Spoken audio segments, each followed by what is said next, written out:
تاسو ټول دغه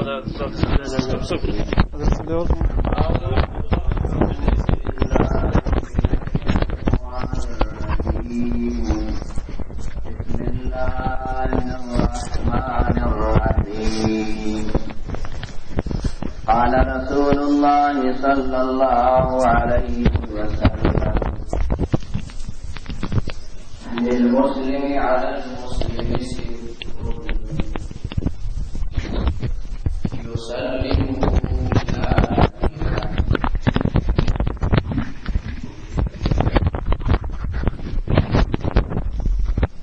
يسلمه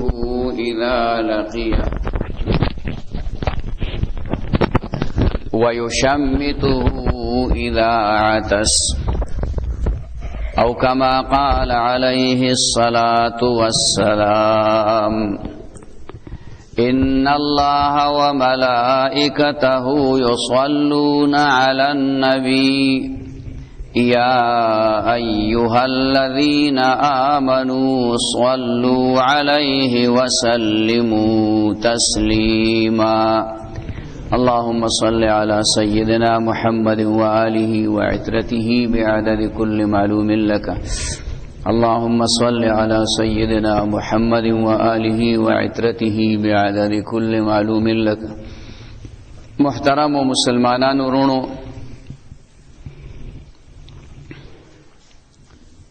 مخی جمعہ کے ماد نبی علیہ الصلوۃ والسلام د حدیث مبارک یو حصہ او یو ټوکړه ویلی و هم هغه زمن کې د نبی علیہ الصلوۃ والسلام د هغه حدیث دویمه جمله او دویمه حصہ داغي متعلق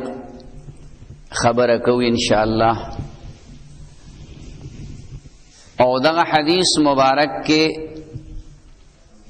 مقصد دا دی چې زمونږه د یو بل سره په دې معاشره کې محبت وي د یو بل سره ښه سلوک وي د یو بل خیر خواهی وي او د یو بل د بدخواهی نه مونږ ځان بچ کو وساتو احترام د هر مسلمان دا لازم او ضروری دی او په حقیقت کې دا د خپل ځان احترام دی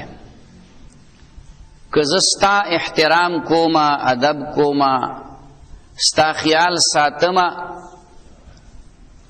نو دا په حقیقت کې زما د ځان احترام دی تبام زما عزت کې تبم زما خیال ساتي د دنیا نظام داسې الله جوړ کړی دی نو دغه حدیث مبارک کې نبی علیہ الصلوۃ والسلام فرمایلی دي چې یو شپږ خبرې دي چې د یو مسلمان په بل مسلمان باندې هغه حقونه دي اولنۍ خبره په هغې کې دا ده چې دی کله د یو مسلمان رور سره ملاو شي نو په هغه دې سلام واچوي السلام علیکم ورحمت الله دا الفاظ د سلام دعا ده نو هغه به هم د دې جواب ورکي وعلیکم السلام ورحمت الله وبرکاته او د دې په متعلق باندې پورا خبره یو اندازې پوری هغه بیان شوی او ذکر شوی و دویمه خبره چې په دې حدیث شریف کې نبی علیہ الصلوۃ والسلام فرمایلی دي نو هغه دا ده چې کله دا مسلمان بنده اپرنجه وکي نو دې الحمدلله وی او چې څوک واوري نو هغه دې ورته يرحمک الله وی دام د یو مسلمان په بل مسلمان باندې حق دی چې دا پرنجي د الحمدلله جواب دی په يرحمک الله باندې ورکی دی وی الحمدلله دا الله حمد دی دا الله شکر دی نو یو دا ده چې دی د الله شکر په څه شي ادا کوي. بیا دویمه دا ده چې هغه ورته جواب کوي یرحمک الله، تا د الله په دې نعمت باندې چې تا ته کوم درک د الله شکر دې ادا ک، نو دی ورته دعا وکړي الله دې پتا رحم وکړي. یرحمک الله، الله دې پتا رحم وکړي ځکه تا د الله د نعمت شکر ادا ک. دا الحمدلله اول ویلې چا دی د کوم وخت نه را روان دی او د الحمدلله په ولې ده. دا اولنې ټکي د ټولو نه اول حضرت آدم علیه السلام ویلې دی. آدم علیه السلام الله پیدا ک، جوړی کو، بدن مبارک ورله جوړ کو او بیا یې پاغي کې روح واچو. نو چې دا روح په دې بدن کې چلیدو په قلار قلار باندې، نو چې کله دا روح د سپېږمو ته راورسېد، پوزې ته راورسېد، نو دا پوزه د هغې سره وتخنېده. لکه اوس هم چې مونږ پرنجی کوو نو دا پوزه وتخنېږي غوندې تراوه تراوه شي، نو سړی پرنجی وکړي. نو دا پوزه چې د آدم علیه السلام وتخنېدله، نو هغه اپرنجی وکړو او دا پرنجی سره الحمدلله وی. الحمدلله. اوس دغه وخت کې آدم علیه السلام د الحمدلله ولی وی؟ دای په دې وجه باندې وی چې الله هغه کې روح واچو، الله هغه ته ښکلی بدن او جسم ورکو، او بیا هغه ته الله پاک په بدن کې روح واچو، یو ښایسته او ښکلی انسان یې ترېنه جوړ کو. او د اپرنجي قانون او طریقه دا دا ډاکټري اصولو کې چې کله انسان ته اپرنجي راشي، نو د دې بدن دا ټول نظام ودرېږي، سټاپ شي، بالکل په ځای ودرېږي. د زړه دړکن ودرېږي، د وینې دوران په دې بدن کې دی هغه په ځای ودرېږي، د وینې سپلایي د زړه نه د بدن اندامونو ته کېږي په ځای ودرېږي، دماغ په ځای ودرېږي.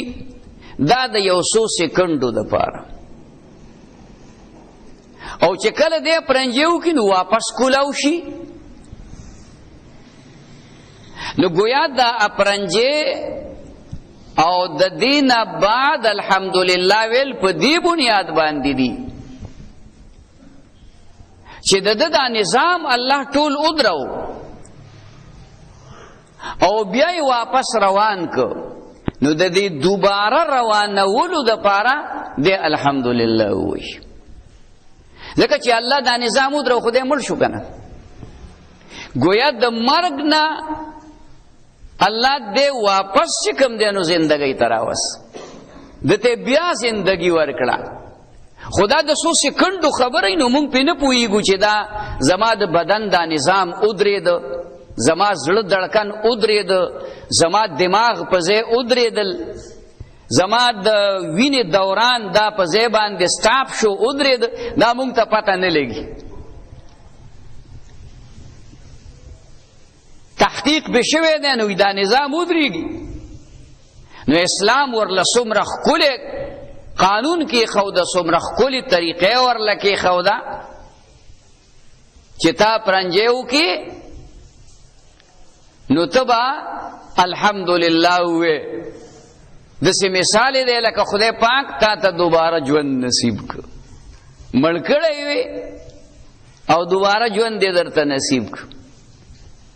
ځکه د ډېرو خلکو مرګ به تاسو لیدلی یا اورېدلی چې د سکنډونو په حساب کې بیا هغې کې څه نه اورېدلي مو ډېر دي چې سړی کور ته راغی په کټ کې کېناست او بس په ډډه باندې پریوت او مړ شو. نو کې منټونه نه لګېدلي، ګنټې پکې نه لګېدلي، د سکندونو په حساب کې د هغه نه روح وتلی. بہرحال رسول اللہ صلی اللہ علیہ وسلم او فرمائل چې کله یو مسلمان بنده اپرنجیو کی نو دې الحمدللہ وای، بل مسلمان باندې دا حق دی چې هغه دې وته يرحمک الله وای. نو دغه حدیث مبارک کې بل ټوکړه دا ذکر کړه، بل ټوکړه دا ذکر کړه چې دا کله دې پرنجیو کې نو دا پرنجي جواب باور لور کوي. دا هم د یو مسلمان په بل مسلمان باندې حق دی. دا دعا ده لکه څنګه چې د سلام په وجه باندې د انسان د زړه نه سخیری بازی وزي، سخفګانونه او سګیلی وزي، او دی یو بلتا نزدیکیږي، د محبت یو علامه جوړیږي. نو دقه سي د اپرنجي کولو او بیا داغه د جواب ورکولو په وجه باندې هم یو مسلمان بل مسلمان ته قریب او نږدې شي. ځکه دی ورته دعا وکي کنه الحمدلله خو هغه ځان لوي، الحمدلله خو هغه په دغه خپل حالاتو باندې د خدای شکریا ادا کړه، د خدای حمد وکړه، او تو ورته دعا وکي ته ته يرحمک الله، الله دې پتا باندې رحم وکي. نو چې ته چاته دعا کې نو هغه به دومره به خوندې چې دا غزل کې بیا هم تاسو ته دښمنی، ته ورته دعا کې او هغه به تاسو سره بد کوي، ته ورته خو تو سره ښه کې هغه به تاسو سره بد کوي. دا خو یو لړم او مار کوي. نو کله لړم او د مار سره څوک ډیر زیات خو کی د مار بچی دی راوسته و دې ساته خوراکونه دی ورله ورکول چې غټ شي هغه تا نه پیژني چې د زما تربیت کړی دی. اب تعلم ټک در کوي، لړم بتالم ټک در کوي. ان کو څوک داسي وی چې د نیکی بدله په بدی ور کوي، نو د مثال د مار او د لړم دی، دا خطرناک دی. د زړه کې بیا هغه د ایمان هغه خواږه شته نه چې د نیکی بدله په بدی باندې ور کوي. زمونږ په دې عالمانو کې یو ډېر غټ عالم دی، د حدیثو کتابونه لیکلي دي. هغه یو ځلې د سمندر په غاړه باندې دی. نو د سمندر کې یو جاز ولاړ دی، د سمندري جاز. نو هغه کې یو سړی دی د جاز صفائی کوي. نو هغه هلته پرنجې وکړ الحمدلله یې ووی. د عالم دلته کې د دې سمندر په غاړه باندې هغه الحمدلله واورېده. اوس که دی د دې ځای نه یرحمک الله وایي نو سړی اوري نه، هغه دننه په جاز کې دی. نو د کشتۍ والا ته کرایه ورکړه، ما د جاز دې دروازې لبوزه، ځکه سمندري جاز بالکل جخت غاړې ته نه وي ولاړ، لږ غوندې فاصله پکې. نو کشتۍ والا له کرایه ورکړه، هغه زمانې کې چې څه کرایه کېدله، کرایه ولې ورکړه، هغه هلته کې بوت او په هغه دروازه کې ور اوچت شه، هغه ته وایي یرحمک الله، او بیا ته واپس راغی. چا ورته وایي دا تاسو د دې یو خبرې دپاره، او دا ډېره لویه خبره ده، د دې مسلمان په ما حق و، دا حق ما نه دی پیدا کړی، دا ما ته رسول الله صلی الله علیه وسلم ویلي، زما پیغمبر ما ته ویلي دي چې یو مسلمان بنده پرنجې وکړي او الحمدلله ووایي نو ته د هغه جواب وکړه یرحمک الله ته ووایه. دغه عالم وفات شه څه وخت پس، چاته تپوس وکړه په خوب کې چا ولید، وی چې الله در سره څه معامله وکړه، ته خو ډېر غټ عالم وې، د دین ډېر لوی خدمتونه دي کړي وو، څه معامله د سره الله وکړه؟ وی چې الله خو ما سره ډېره ښه معامله وکړه والله وبخلم، معاف یې کړم. وی په څه عمل یې معاف کړي؟ حد کتابونه دي لیکلي دي او درسونه دي کړي دي او ډېر عمر دې ټول په دین کې تیر کړی دی. وی الله په دوانې باندې وبخلم. هلکه څنګه په دوانې وبخلې؟ وی په جاز کې سړی پرنجې وکړه الحمدلله یې وی ما واورېده او دلته مې کشتۍ والا د دوانې کرایه ورکړه چې مال ته بوځه، هغه ته مې یرحمک الله وی دا عمل الله ته ډېر خوښ شو. دا عمل الله ته خوښ شو نو د دې عمل په وجه باندې نو په هغې عمل زما دوانې لګېدلې وې، زیاتې خو پې نه وې لګېدلې، کرایه دوانې وه نو په هغه دوانې باندې الله زه وبخلم، یعنې په دغه عمل یې وبخلم چې کوم په زما خرچه پې دوانې راغلې وه. دا ولې؟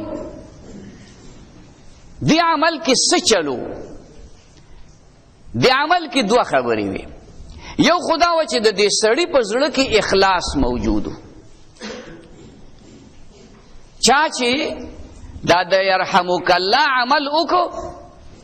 او دا کشتۍ کرایه کړه ولته یې بوتله، نو یو دا چې د کې اخلاص للهیت، نیت روغ د خدای د رضا دپاره او د نبی علیه السلام په یو سنت باندې د عمل کولو دپاره، دا نیت یو. تبلیغیان حضرات وای دا ټولې خبرې وکړي نو آخره کې وای ګورې هر عمل کې نیت اخلاص، چې نیت کار مونږ کوو نو چې د الله د رضا دپاره یې کوو، نیت پکې مونږ خالص کو، د ریا دپاره نه چې خلق ما ته ښه سړی ووایي، نفل کوم خلق را ته ښه سړی ووایي، ذکر کوم خلق را ته ښه سړی ووایي، صدقه کوم نه تا ته څوک ښه سړی ووایي او که څوک درته بد سړی ووایي، د دې سره ستا کار نشته. ته چې چاله عمل کې بس هغه ته وګوره چې هغه درته ښه سړی ووایي، نو هغه به الله به تا ته کله ښه سړی ووایي چې نیت روغ خالص د الله د رضا دپاره. نو یوه خبره په دغې کې دا وه چې د دې سړي په عمل کې اخلاص للهیت، نیت روغ، او دویمه خبره دا وه چې د بنده حق یې پوره کړ. د الله د دې خپلو بندګانو سره د یوې مور د محبت نه اویا چنده زیاته محبت دی. لکه د یوې خپلې مور چې د خپل بچي سره څومره مینه ده، څومره محبت دی، او څومره پې دا مور دردمندیږي، کا بیمار دی د دې زړه ورسره درد کوي، هغه ته تکلیف دی، دې ته هم تکلیف دی، هغه جاړي دا ورسره شپه شوګیرئ، دا هغه د مینې او دا هغه د محبت جذبه ده چې د دې په زړه کې الله اچولې ده. نو د دغې نه اویا چنده زیات د الله د خپلو بندګانو سره محبت دی. نو چې ته د الله د بندګانو سره محبت کې او د هغوی د حقوقو خیال ساتې، د هغوی ادب او احترام کې، نو دا عمل الله ته ډېر زیات خوښي. نو په دې دوو خبرو باندې چې یو پکې اخلاص او للهیتو، دویم د بنده حقو، نو الله ته دا عمل خوښ شو. نو په دغه لږ غوندې عمل باندې په ظاهر کې چې ډېر وړوکی عملو، الله د هغه مغفرت او بخښنه وکړه. د دې وجې نه دا خبرې عمل کې راوستل پکار دي. ګرانې نه دي. د معاشره کې مونږ هسې ګرځو را ګرځو، مجلسونو کې ناست یو، یو بل سره ملاویږو، نو چې کوم ځای کې ملاویږي السلام علیکم السلام علیکم، او دارنګې مجلس کې وي او څوک پرنجیو کې الحمدلله وای، ته ورته یرحمک الله ووایه. دویم جز د دغه حدیث مبارک دا دی چې په دې معاشره ښایسته کیږي، په دې په معاشره کې د یو بل سره مینه او محبت پیدا کیږي، او د یو بل د زړونو نه هغه خیره او حسد او کینه او داوزی. دریم جز په دغه حدیث مبارک کې دا دی یعوده اذا مرض. د مسلمان په بل مسلمان دریم حق دا دی چې کله دې بیمار شي نو ته به تپوس کې بیمار پرسی به کې تپوس لبه ورزي کور کې دی اسپیټال کې دی داغه تپوس بکې ځکه دا د رسول الله صلی الله علیه وسلم وینا مبارکه هم ده او نبی علیہ الصلوۃ والسلام په خپل عمل مبارک باندې مونږ ته خودلی دي خپل عمل هم داسې کړی دی او حدیث شریف کې راغلی دي چې چا د یو مریض تپوسو کو سار د ورځې په اول کې نو د ورځې د اخره پوری د ماښامه پوری الله پاک او یا زره فرشتي مقرر کی او دې سړی د پاره چا چې تپوس کړي دی د یو مریض پوښتنه کړي ده هغه او یا زره فرشتي د پاره د مغفرت د بخښنې دعا غواړي. فرشتي دي پاک مخلوق دی لا یعصون الله ما امرهم هغه خلق دی چې د خدای نافرمانی نه کوي ويفعلون ما يؤمرون د خدای د طرف نه چې کوم حکم ملاویږي ای باندې عمل کوي. دغه پاکیزه دا مقدس مخلوق چې دا غي خوراکم عبادت ته او دا غي سکاکم عبادت ته دا غي خوبم عبادت ته مطلب دا چې نخري نسکی نه خوب کوي نستړی کیږي ټول عمر عبادت کې لګیا دي. هغه مقدس نورانی فرشتي او یا زرا لګي هم نه د سار نه ماښامه پوری ستا د پاره د مغفرت دعا غواړي خدایا دا سړی وبخي نو دا به سو لکه پیری یو کس وي سونه پیری به دا یو کس وي نو په لکونو کروڑونو پیری ستا د پاره دا د بخښنې دعا وغوښتې شوه او کار تاسو کړی دی څومره لوی عمل دی کړی څومره وړوکی عمل دی کړی یعنی عمل په دې لحاظ چې د پیغمبر علیه السلام طریقه ده نو دروند دی لوی دی خو که د خرچ په لحاظ یې واخلې چې څونه دې پې خرچه شوې ده څومره دې پې وخت لګېدلی دی څومره دې پې ستړې شوې ده نو هغه ډېر معمولی ده بس د ګاونډي د خپل کور نه د ګاونډي کور ته تللی د کلي د یو سر نه بل سر ته تللی د کلي د سر نه منځ ته تللی د منځ نه بل سر ته تللی مثلا د چا کور نږدې دی او د چا لرې دی نو په دغه څومره تاوان کیږي نه پې د پیسو تاوان کیږي نه پې څه داسې وخت ډېر لګي نه پکې ستړی شته د بدن او ته ورغلې و هغه سره کېناستې بس یو 2 منټه ورسره کېنه هغه ته تسلي ورکړه ښې که خیري الله به دې ښه کړي جوړې مریض خواله چې لاړ شي مسله دا ده چې کور کې دی نو ډېر به ورسره نه ایسارېږي ډډه به نه وې انتظارونه به نه کې قصې به هغه ته نه شروع کې کور دی بس ور بشي خدا دا الحمد قل هو دا مې که پې خیر دی خو ډېر وخت به نه تېرې زر به راوځې او دا به مغه ته نه چې اوه ته خو ختم یې تا که خو څه پاتې نه دي موږ یو مریض تپوس لاړو نو یو کس را سره و نو وروستو خو مې ورته قهر وکړو خدای دې پوه هغه ته ویو ته خو ډېر زیات خراب شوی مې نه غول څه خوري خراب نه دی ټیک ټاک دی مړه بیماري ده راځي سبا له ګوره نیغ به ګرځي بیا چې بار راوت مې پوه کړه د خدای بنده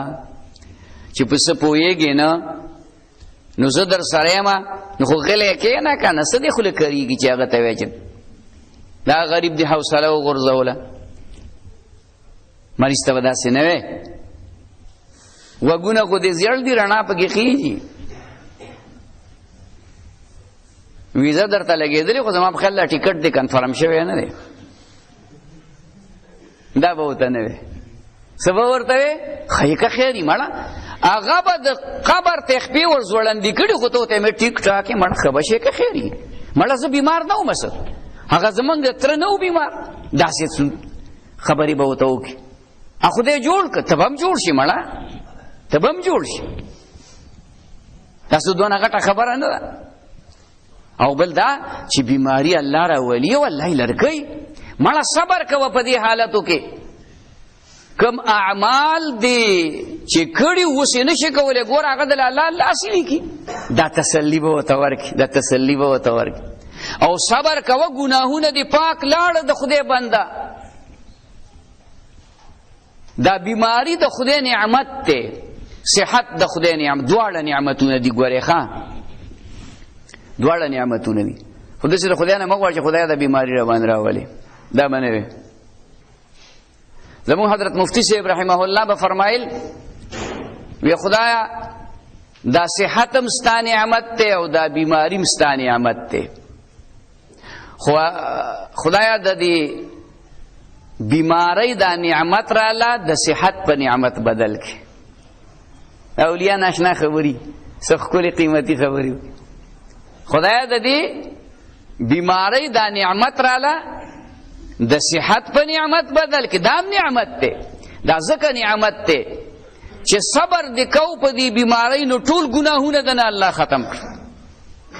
پردې حق دنه نه ختموي که چا نه دې ځمکه مکه ګیره کړې ده که نه خور لور ځمکه دې قبضه کړې هغه ته نه معاف کوي په هغې به دې برابروي نور ظلم دې کړی دی هغه ته نه معاف کوي او دا خپل ګناهونه ذاتي چې دې کړي او تعلق د الله د حق سره دی نو په دې بیماری کې که دې صبر وکړو نو هغه درته الله معاف کوي نبی علیہ الصلوۃ والسلام د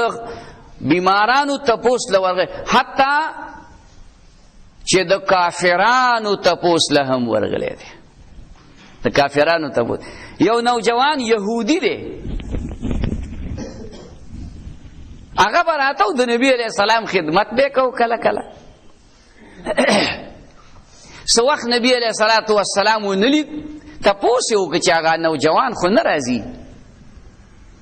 چونکه مسلمان خو ونه چې په مانځه کې به حاضر و یاسه اسی به د نبی علیہ السلام سره محبت او نبی علیہ السلام سره مینه وا او نبی علیہ السلام مجلس ته براته خو ایمان دغه وخت پورې نه وراوړي چې کله نبی علیہ السلام خبر شي چې بیمار دی ځان سره صحابه مرګري واغستل راځي تپوس ته لاړ شو